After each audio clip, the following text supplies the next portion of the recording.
Anyway, aabangan pa kay Rob after nitong mga susunod na mga eksena natin sa Magandang Dilag? Pagkatapos po ng Magandang Dilag, which is isang linggo na lang po, meron po tayong Shake, Rattle, and Roll. Ayan Ewan ko na. na kung alam po natin lahat yun. Siguro po alam natin yun, no? Shake, Rattle, and Roll in cinemas po this coming November 29. Oh. At ang panibago po nating primetime show, which is gonna be in GMA around 8 p.m., which is Lovers Liars po. Kasama po namin si Miss Claudine Barreto. Oh, Ay, bongga yan. guwapo ni Rob, no? Guwapo. Sino, oh? Pawis lang, no? Pawis Hindi lang. kayo nakakahawak kay Rob. Oo. Gusto ba, Kami wala nakakahawak, nakakahawak kami.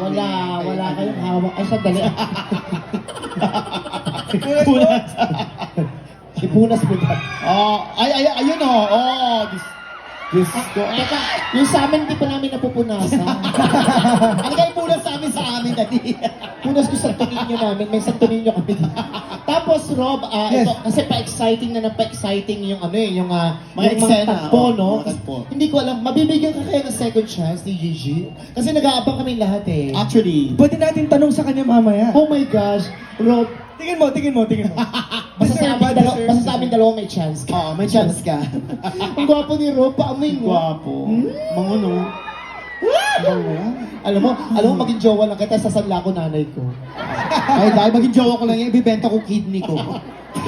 Thank you so much, Rob Gomez! Rob Gomez! Thank you so much, ate. Bye-bye. Oo, at Eto syempre, na. pasalamat